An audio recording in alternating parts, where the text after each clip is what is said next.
নমস্কার বন্ধুরা, আজ আমি আবার হাজির হয়ে গেছি একটি নতুন লাভ রিডিং এর সাথে। আজকে খুবই একটি শুভ দিন। আজ রথযাত্রা, জগন্নাথ দেবের রথযাত্রা। তো মহাপ্রভু জগন্নাথ দেবকে আমার প্রণাম জানিয়ে আজকে শুরু করছি আজকের রিডিং। তো আজকে প্রতিদিনের মতোই আবারও দেখে নেব যে আপনার যিনি ভালোবাসার মানুষ আছেন তিনি এই এতটা একটি শুভ দিনে তার আপনার জন্য ফিলিংস কি আছে, এবং তার সাথে আরও বিভিন্ন রকমের মেসেজেস দেখব, এবং তার সাথে দেখে নেব শ্রী শ্রী জগন্নাথ দেব আজকে আপনাদের এই রিলেশনশিপের জন্য কি মেসেজেস দিতে চাইছে। তো আর দেরি না করে শুরু করে দিচ্ছি। আর প্রথমেই বলবো, আজকের রিডিং সবাই দেখতে পারেন, সমস্ত রাশির মানুষরা দেখতে পারেন, সমস্ত জেন্ডারের মানুষরা দেখতে পারেন, এবং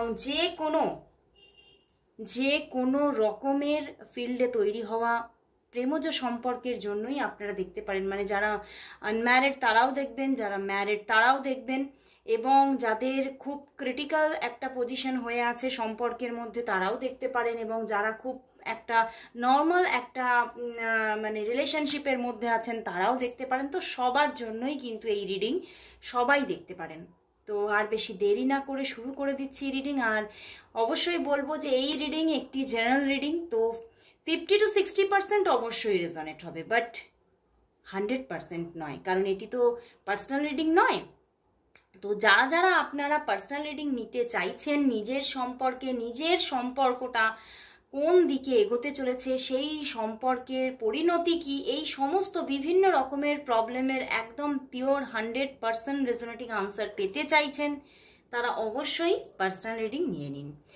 আর যারা যারা জানতে চাইছেন, যে অনেকেই হয়তো জানেন না যে আমার রিডিং চার্জেস কি আছে, তারা আমাকে হোয়াটসঅ্যাপ করে নিতে পারেন। হোয়াটসঅ্যাপ নাম্বার আমার ডেসক্রিপশন বক্সে অলওয়েজ থাকে। তো আর বেশি দেরি না করে শুরু করে দিচ্ছি রিডিং। প্রথমেই বলবো, নিজের ভালোবাসার মানুষের মুখটি মনে করুন আর দেখতে থাকুন আজকের রিডিং।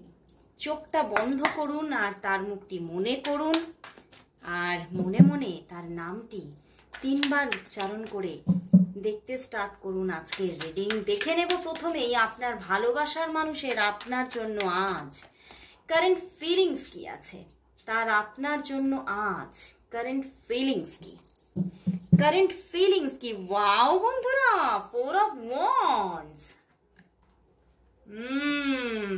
কি ব্যাপার বন্ধুরা, একটা সময় গেছে যে সময় হয়তো সে কিন্তু আপনাকে কিন্তু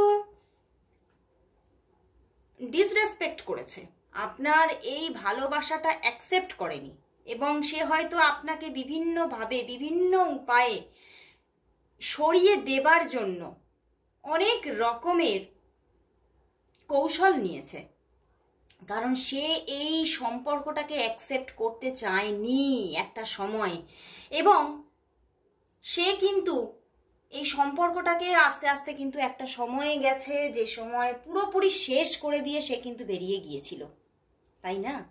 এই সম্পর্কের মধ্যে কিন্তু ভীষণ একটা প্রবলেমেটিক সিচুয়েশন দেখাচ্ছে, বাট এই যে কাজটি উনি করেছিলেন তা থেকে কিন্তু আজ উনি নিজে হার্ট হচ্ছেন যে আমি যা করেছি অ্যাকচুয়ালিতে সেটা ভুল করেছি, আমি যা করেছি একদমই সেটা ঠিক নয়, আমি তাকে যেমন কষ্ট দিয়েছি তার থেকে শতাধিক কষ্ট আমি নিজের মনে নিয়েছি। এইখানে এই যে সে আপনাকে এড়িয়ে গেছে, সরিয়ে দিয়েছে, তার মধ্যে না অনেক রকমের কারণ আছে, কারণ তার মনের মধ্যে তো তোমার জন্য ভালোবাসার একদম প্রাচুর্য, সে তো তোমাকে প্রচুর ভালোবাসে, এবং সে আবারও চাইছে, দেখো 4 of Wands এর পিছনেই কি পেজ অফ ওয়ান্ডস, তো সে আবার চাইছে যে সম্পর্কটা আবার বিল্ড আপ হোক, সে কিন্তু তোমাকে হারিয়ে ফেলতে চাইছে না, এবং তোমার জন্য তার মনে ভালোবাসা প্রচুর প্রচুর একটা লাভ আছে, এবং আজও কিন্তু সে তোমার কথাই মনে করছে, এবং তোমার দিকেই তার ভালোবাসার হাতটা বাড়িয়ে দিতে চাইছে। মানে যে হাত তিনি একদিন ধরেননি, সেই হাতেই তার ভালোবাসার কাপটি আজ তিনি তুলে দিতে চাইছেন। মানে একদিন তিনি নিজে সরে গিয়েছিলেন, বাট আজ তিনি নিজে আপনাকে চাইছেন। মানে সেই একটা আমরা পড়েছি না নিউটনের সূত্র, ক্রিয়ার প্রতিক্রিয়া আছে, তো সেই রকম ভাবেই কিন্তু এখানে দেখতে পাচ্ছি ঈশ্বর যে আঘাতটা একদিন আপনাকে করেছিলেন, সরি ভুল বলে ফেলেছি, কিন্তু এই মানুষটি যে আঘাতটা আপনাকে করেছিলেন একটা সময়, সেই আঘাত কিন্তু এখন সে নিজে ফিরে পাচ্ছে। যে কষ্ট তিনি তোমাকে দিয়েছিল সেই কষ্ট আজ তার বুকে বাজছে, এবং সেই মানুষটিকেই ফিরে পেতে চাইছে যেই মানুষটির সঙ্গে তিনি একদিন ভুল করেছিলেন, খারাপ করেছিলেন। তিনি কিন্তু তোমাকে অনেক হার্ট করেছিলেন এবং এই সম্পর্কটা কিন্তু তিনি সম্পূর্ণ শেষ করে দিয়ে বেরিয়ে গেছেন। আমার এখান থেকে চ্যানেল হচ্ছে হয়তো বেশ অনেক দিনের একটা ডিট্যাচমেন্ট আছে, সে তোমাদের মধ্যে, মানে তুমি যদি নাও জানো, তিনি কিন্তু মন থেকে তোমাকে ডিট্যাচ করে দিয়েছিলেন। তোমাকে অনেকেই আছো এখানে, দেখো এটা তো পার্সোনাল রিডিং নয়, তো অনেকেই হয়তো তোমাদের মধ্যে যোগাযোগ আছে, বাট তুমি বলবে এটা কি করে হতে পারে, সে তো আমার সঙ্গে আছে। কিন্তু ইনি কিন্তু মন থেকে সম্পূর্ণ সম্পর্কটাকে শেষ করে দিয়ে তিনি সরে গিয়েছিলেন। হয়তো নিজে সম্পূর্ণ তোমাকে সেটা জানাতে পারেনি বলে হয়তো যোগাযোগ রেখেছে কিছু কিছু মানুষ, কিন্তু সে কিন্তু মন থেকে ডিট্যাচমেন্টে চলে গিয়েছিলেন। কিন্তু এই জায়গাটারই কিন্তু বদল আসছে, তিনি আবার এই শেষ থেকে শুরু করতে চাইছেন, শেষ থেকে শুরু। আবার তিনি চাইছেন তোমাকেই শুধু। যে সম্পর্ক তিনি একদিন অ্যাকসেপ্ট করেননি, এবং সে হয়তো তোমাকে সব দিক থেকে বোঝাতেও চেয়েছিলেন যে আমি তোমাকে পছন্দ করি না, আমি তোমাকে ভালোবাসি না, এবং এই সম্পর্কটা আমি অ্যাকসেপ্ট করতে পারছি না, সেই মানুষটিরই কিন্তু মনের বদল ঘটেছে। এই বদল কিন্তু ঈশ্বর ঘটিয়েছে, এবং সেই জায়গাতেই তিনি তোমাকে খুব মানে বেশি করে কাছে পেতে চাইছে। মানে যে জায়গাটা হয়তো তুমি তাকে মানে তুমি হয়তো তাকে শুধু প্রপোজাল দিয়েছিলে, তিনি অ্যাকসেপ্ট করেনি, বাট তিনি তো তোমাকে এখানে দেখাচ্ছে তিনি সম্পূর্ণভাবে নিজের জীবনে প্রতিস্থাপিত করতে চাইছেন। তিনি তোমার সঙ্গে নিজের নতুন জীবন একটা শুরু দেখতে চাইছেন, তিনি তোমাকে ম্যারেজ করতে চাইছেন। মানে তিনি এতটাই হার্ট হয়েছেন, তিনি বুঝেছেন যে আমি কতটা ভুল করেছি। যেই বুঝেছেন সেইখান থেকেই কিন্তু তার নতুন প্রেমের সূচনা ঘটে গেছে তার মনে। সুপ্ত ভালোবাসা কিন্তু কোথাও যেন আবার মাথা চাড়া দিয়ে উঠছে আজকে। বারবার তোমার কথা উনি মনে করছেন এবং বারবার তোমার সঙ্গে ভীষণভাবে দেখা করতে চাইছেন, তোমার সঙ্গে একটা মিটিং চাইছেন মন থেকে। বাট তবুও এই যে তিনি যে তোমার সঙ্গে খারাপটা করে বেরিয়ে গেছেন, তিনি তোমাকে কিন্তু এখনো নিজে মুখে বলতে পারছেন না, কারণ তিনি বুঝতে পারছেন যে আমি তো একদিন তার সঙ্গে সবটাই ভুল করেছি। এখন নিজে মুখে সেটা স্বীকার করব কি করে যে এখন আমি তোমাকে ভালোবাসি। তো তার কাছে কিন্তু একটা কোথাও যেন মানে সেই কাঁকড় দানা খচ খচ করছে, এবং সেই কাঁকড় দানাটাকে সরিয়ে আবারও নতুন করে পথ চলতে তার একটু কিন্তু দ্বিধা হচ্ছে। বাট আশা রাখছি এই দ্বিধা সরে যাবে, কারণ 4 অফ ওয়ান্ডস অ্যান্ড তার পিছনেই পেজ অফ ওয়ান্ডস। তিনি কিন্তু শুরু চাইছে। এই শুরু যদি তার মন থেকে এসে যায়, তো প্রকৃতি কিন্তু নিজেই সমস্ত বাধাকে ধীরে ধীরে সরিয়ে দেবেন। তো এবারে দেখব যে তিনি তাহলে আজ তোমাকে কি বলতে চাইছেন। তিনি তো অনুভব করছেন যে তোমাকে তিনি আবার ভালোবেসে ফেলেছেন, তিনি তোমাকে আবার নিজের করে পেতে চাইছেন। তো তিনি তোমাকে আজকে এই শুভ দিনে কিছু কি বলতে চাইছেন, কিছু কি মেসেজ দিতে চাইছেন, কি বলতে চাইছেন তিনি তোমাকে আজকের এই শুভ দিনে তিনি তোমাকে কি বলতে চাইছেন। দুটো কার্ডই চ্যানেল হচ্ছে। ওরে বাবা, queen of pentacles, wow wow. দেখো সিক্স অফ ওয়ান্ডস এসে গেছে, সেভেন অফ শোর্ড। উনি কিন্তু এটাই বলতে চাইছেন, তিনি যে মানে এই যে তোমার থেকে দূরে সরে গিয়েছিলেন, কিন্তু সেটাই কিন্তু সবটা সত্যি নয়, এর পিছনেও কিন্তু অনেক সত্যি লুকিয়ে আছে। এবং তিনি এখন অনেক কিছু লুকিয়ে রেখেছেন তোমার কাছে, যেটা তিনি এখনো বলতে পারছেন না। কারণ ওই যে ওনার ভিতরে ভিতরে চলছে যে আমি যা যা করেছি তার সাথে সবটাই ভুল করেছি, মানে সব আমি যা যা করেছি তার মধ্যে অনেক অনেক এমন কিছু কাজ আমি করেছি যাতে তুমি হার্ট হয়েছো। তো সেখান থেকেই উনি বলতে পারছেন না, বাট তিনি তোমাকে বলতে চাইছে যে অনেক কিছু গোপন করা আছে আমার মনের ভিতর, যেটা আমি তোমায় বলতে পারছি না। এবং সেটা তিনি এটাই বলতে চাইছে, তুমি এখনো জানো না তোমাকে আমি কতটা ভালোবেসে ফেলেছি, এবং কতটা আবেগ তোমার জন্য তৈরি হয়ে গেছে, যে আমি পুরো ভিতরে ভিতরে একদম তোমার জন্য একটা স্টেবল লাভকে ফিল করছি, এবং পুরো ঠিক করে ফেলেছি যে আমি তুমি ছাড়া আর জীবনে কোনো আমার যদি জীবনে যদি কোনো পার্টনার হয়, মানে মন থেকে যদি কোনো আমি পার্টনারকে অ্যাকসেপ্ট করি, তো শুধু তোমাকে। আমি শুধু এখন আমার ডিভাইন কাউন্টার পার্ট হিসেবে আমি তোমাকেই দেখছি এবং তোমাকেই পেতে চাই, এবং তোমাকে আমি জয় করবই করব। উনি কিন্তু নিজের মনের ভেতরটা মানে একটা মানে নিজেকে না তৈরি করছে কোথাও না কোথাও। উনি তোমাকে বলতে চাইছে আমি আসছি, আমি ফিরছি। সত্যি উনি কিন্তু ফিরছেন, এবং উনি কিন্তু তোমার মন উনি নিজে জয় করে নেবেন, এবং মনের মধ্যে সেই জোর রেখেছেন যে উনি কিন্তু তোমার মনকে জয় করবেনই করবেন। এবং উনি তোমাকে বলতে চাইছেন যে তোমাকে আর বেশি ধৈর্য রাখতে হবে না, বা আর বেশি তোমাকে আমি দূরে রাখবো না, তোমাকে আমি নিজের জীবনে ফেরাবো। উনি ভীষণভাবে আজকে আবেগে আপ্লুত হয়ে পড়ছেন, মনের ভিতরে প্রচুর আবেগ আজকে তৈরি হয়েছে, এবং যে ভুলগুলো তিনি করেছিলেন তাতে সত্যি তিনি আজকে লজ্জিত। এবং তিনি এটাই বলতে চাইছেন যে তিনি অনেক কিছু তোমার কাছে, এই যে অনেক কিছু মানেই হচ্ছে তার ভালোবাসা, তোমার কাছে গোপন করে রেখেছে। তো দেখবো যে এই শুভ দিনে, আজ মহারথযাত্রা, এই রথযাত্রার দিনে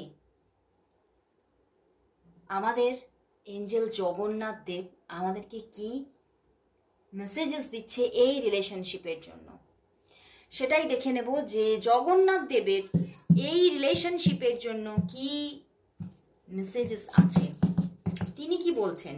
কারণ সম্পর্কটা তো আমি দেখলাম পুরোটাই প্রায় হয়তো মানে বেশিরভাগ মানুষের জন্য, আজকে যারা যারা তোমরা রিডিং দেখছো বা আগামীতে যারা দেখবে, মানে তারা কিন্তু বেশিরভাগ 80 to 85% মানুষরাই কিন্তু ডিট্যাচমেন্টে আছো, বেশ কিছুদিন হয়ে গেল। তো দেখবো যে এঞ্জেল বা জগন্নাথ দেব আজকে কি মেসেজেস দিচ্ছে এই সম্পর্কের জন্য। আজ জগন্নাথ দেবের কি মেসেজেস আছে, এই সম্পর্কটাতে কি রিইউনিয়ন আসছে, কি হচ্ছে এই সম্পর্কের মধ্যে, কি ঘটতে চলেছে, জগন্নাথ দেবের মেসেজেস কি, জগন্নাথ দেবের মেসেজেস কি, দেখি জগন্নাথ দেব কি বলছে। ওরে বাবা, দেখো কি এসে গেছে,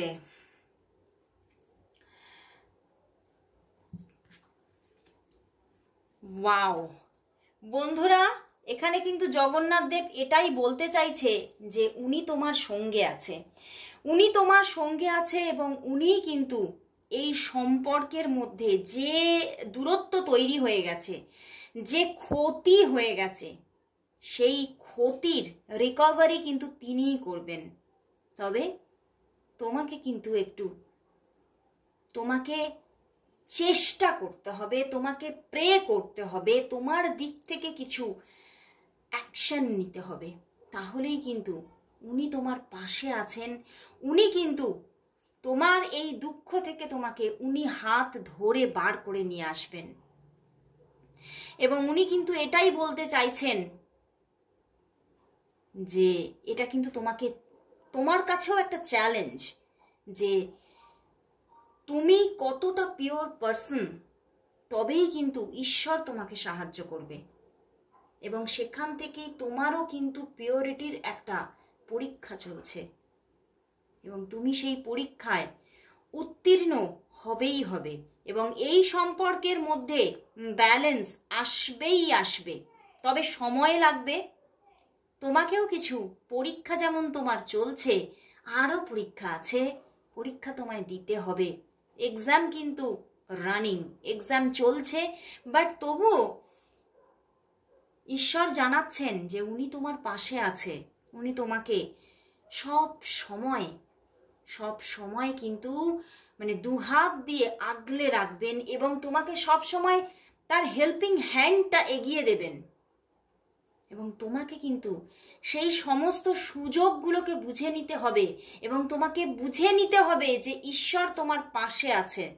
তাহলেই কিন্তু দেখবে তোমরা এই সম্পর্কের মধ্যে এই যে প্রবলেম, এই যে তুমি স্ট্রেসে আছো, সেই মানুষটাও স্ট্রেসে আছে, এই স্ট্রেসটা রিলিজ হবে। উনি কিন্তু তোমাকে সাহায্য করছেন, এবং এই সম্পর্কের কিন্তু শুরু আসবে, বাট দেরি আছে, এক্ষুনি কিন্তু নয়। এই সম্পর্ক শুরু হতে প্রচুর মানুষের জন্য এখানে কিন্তু 3 to 4 উইকস লাগতে পারে, তবে কিছু খুব অল্প সংখ্যক মানুষের জন্য দেখতে পাচ্ছি 13 দিনেই একটা কিন্তু স্টার্টিং আসবে, 13 থেকে 14 দিনের মধ্যেই একটা স্টার্টিং আসবে। বাট বেশিরভাগ মানুষের জন্য কিন্তু এখানে 4 উইকস তো লাগবেই লাগবে, সম্পর্কের মধ্যে চেঞ্জ আসতে, সম্পর্কের মধ্যে ব্যালেন্স আসতে। এবং তোমাদের মধ্যে না কিছু মিসআন্ডারস্ট্যান্ডিং হয়েছে, কিছু যে মিসআন্ডারস্ট্যান্ডিংগুলো ছিল সেগুলোও কিন্তু রিলিজ হবেই হবে, কারণ ঈশ্বরের আশীর্বাদ তোমার সঙ্গে আছে, ঈশ্বরের ব্লেসিংস তোমার সঙ্গে আছে। তো তিনি কিন্তু ব্লেস করছে যে তুমি এই সম্পর্কে ভালো জায়গা দেখবেই দেখবে। যে জায়গায় তুমি হতাশ হচ্ছ, সেই হতাশাই কিন্তু আবারও একটা জয়ের রাস্তা দেখবে, জয়ের ধ্বজা ওড়াবে। তো বন্ধুরা, এই সম্পর্কের মধ্যে আসছে রিইউনিয়ন আসছে, বাট একটু লেট করে, সময় লাগছে, এবং কিছু এক্সাম এখনো তোমার জন্য পড়ে আছে। তো সেই এক্সামগুলো তোমাকে এখনো দিতে হবে। আসলে সেই এক্সামটা হচ্ছে ধৈর্যের এক্সাম, এবং তোমার পিওরিটির এক্সাম, মানে তোমার মধ্যে কতটা পিওরিটি আছে সেটাই কিন্তু ঈশ্বর একটু দেখছে। আর সেই এক্সামে তুমি যেই পাস করে যাবে, তাহলেই কিন্তু তোমার পক্ষেই কিন্তু রেজাল্ট আসছে। তো অবশ্যই নিজের মধ্যে সেই ধৈর্য রাখো, এবং নিজের মধ্যে সেই মানুষটির জন্য ভালোবাসা আর ডেডিকেশন রাখো, তাহলেই কিন্তু সম্পর্ক আবারও কিন্তু রিইউনিয়নের দিকেই কিন্তু এগোচ্ছে। তো এবারে লাস্ট আমি দেখব কিছু ইয়েস নো কোয়েশ্চেনের আনসার নেব। জানি তোমাদের এইটুকুনি রিডিংয়ের মধ্যে অনেক সময় মনের সমস্ত কোয়েশ্চেন রিলিজ হয় না, সমস্ত কোয়েশ্চেনের আনসার তোমরা পেয়ে যাও না। তো আজকে আবারও নিয়ে চলে এসেছি সেই পর্যায়ে, সেই ইয়েস নো কোয়েশ্চেনের যে আমি কিছুটা জায়গা রাখি, তো সেটি আজকে নিয়ে নেব। ইয়েস নো কোয়েশ্চেন লাস্ট নিয়ে নেব, ইয়েস নো কোয়েশ্চেন। আমি 5টি কোয়েশ্চেনের আনসার নিচ্ছি, দেখে নেব কি কি আনসার আসে, জগন্নাথ দেব আজকে কি কি আনসার দেয়, এবং তুমি তোমার মনের আশাগুলো পূর্ণ হয় কিনা দেখে নি। 1 2 3 4 and 5। ওকে, সাজিয়ে নিচ্ছি একটু। 4 and 5। ওকে, 5টা নিচে আছে। তো আমি শুরু করে দিচ্ছি প্রথম থেকে। তো ফার্স্ট হচ্ছে এটা, ঠিক আছে, ফার্স্ট হচ্ছে এটা। তো নিয়ে নেব প্রথম কোয়েশ্চেনের আনসার। কোয়েশ্চেন নিশ্চয়ই তোমাদের মনের মধ্যে রেডি হয়ে গেছে, তাহলে দেখে নি প্রথম কোয়েশ্চেনের আনসার কি দিচ্ছে। প্রথম কোয়েশ্চেনের আনসার একদম ইয়েস, পিওরলি ইয়েস। বাট এই যেটাই তুমি চাইছো না কেন, যে কোয়েশ্চেনই তুমি নাও না কেন, যে জিনিসটাই তুমি পেতে চাইছো না কেন, অনেকটা প্রেশারের মধ্যে দিয়ে, অনেকটা প্রবলেমের মধ্যে দিয়ে গিয়ে পাবে। এখনো কিন্তু একটা মানসিক চাপ, প্রেশার তোমার উপরে থাকবে, এবং অনেকটা প্রবলেমের মধ্যে দিয়ে গিয়ে সেটার প্রাপ্তি আসছে, বাট আসছে। Yes yes yes. ওকে, তো চলে যাচ্ছি তার পরের কোয়েশ্চেনের আনসারে। দেখে নি, কোয়েশ্চেন নিশ্চয়ই তোমাদের রেডি হয়ে গেছে। একদম ইয়েস। এইখানে তো প্রচুর মানুষ তোমরা কোয়েশ্চেন নিয়েছো, রিইউনিয়ন আসছে কবে, রিইউনিয়ন আসছে নাকি, সম্পর্ক আসছে নাকি, এবং অনেকেই তোমরা কেরিয়ার রিলেটেডও প্রশ্ন নিয়েছো। তো সেখান থেকে সর্বক্ষেত্রেই কিন্তু ইয়েস, কোনো ক্ষেত্রেই নো নয়, সর্বক্ষেত্রেই কিন্তু ঈশ্বরের দেখো এঞ্জেলের আশীর্বাদ আছে। যাই তুমি কোয়েশ্চেন নিয়েছো সেখানে কিন্তু এঞ্জেলের ব্লেসিংসে সেটা তুমি পাচ্ছই পাচ্ছ। তো চলে যাচ্ছি 3 নম্বর কোয়েশ্চেনের আনসারে। এখানে কিন্তু নো, একদম মানে পারফেক্টলি নো। এখানে কোয়েশ্চেনের আনসার নো নো নো। কোনোভাবেই কিন্তু তুমি যাই এখানে উইশ রাখো না কেন সেটা কিন্তু এখন ফুলফিলমেন্ট হচ্ছে না। ওকে, তো চলে যাচ্ছি 4 নম্বর কোয়েশ্চেনে। একদম ইয়েস বন্ধুরা, একদম ইয়েস। এবং এখানেও তো প্রচুর মানুষ কোনো মানে নতুন জীবন, বিবাহ, রিইউনিয়ন, নিউ জব পাওয়া, তো এই রকম একটা স্টার্টিংয়ের এনার্জির একটা রিডিং তোমরা জানতে চেয়েছো। তো এখানে সম্পূর্ণভাবে ইয়েস, এবং এটা খুব তাড়াতাড়ি আসছে তোমার জীবনে, খুব তাড়াতাড়ি তোমরা কিন্তু কানেক্ট হচ্ছ, তুমি যে উইশ দেখেছো সেটা ফুলফিলমেন্ট আসছে। ওকে, চলে যাচ্ছি 5 নম্বর কোয়েশ্চেনে। ওরে বাবা, একদম বিগ ইয়েস। এখানে কিন্তু স্টেবিলিটির সঙ্গে কিন্তু কোনো কোয়েশ্চেনের যে আনসারই তোমরা নাও না কেন সেখানে হ্যাঁ যেটাই আসছে সেটা একটু দেরিতে আসছে, একটু ধীরে ধীরে আসছে, বাট স্টেবিলিটির সঙ্গে আসছে। ওকে, যখন আসবে তুমি দেখবে একদম লাইফে একদম স্টেবল হয়ে গেল। ওকে, কিন্তু আসতে একটু দেরি লাগবে, মানে খুব ধীরে আসছে, বাট স্টেবিলিটির সঙ্গে আসছে। তো খুব ভালো লাগলো। ঈশ্বর কিন্তু, ইউনিভার্স কিন্তু আজকে ভীষণ সুন্দর সুন্দর রিডিং দিয়েছে, এবং এখানেই শুধু একটা খালি নো, আর সমস্ত জায়গাতেই ইয়েস। অ্যান্ড আজকের যে রিডিং আমরা পেয়েছি ভীষণ একটা মানে এতটাই পজিটিভ রিডিং যে মানুষ তোমাকে একদিন ইগনোর করতো সেই মানুষই আজ কিন্তু তোমাকে প্রায়োরিটি দিচ্ছে। তো এই প্রায়োরিটিটা নিজের জীবনে গ্র্যাব করার জন্য অবশ্যই আজকে টাইপ করো 111 লাভ অ্যাবান্ডেন্স, অবশ্যই তোমরা টাইপ করো। তো আজকের মতো সবাইকে গুড বাই জানিয়ে চলে যাচ্ছি। সবাইকেই শুভ রথযাত্রা।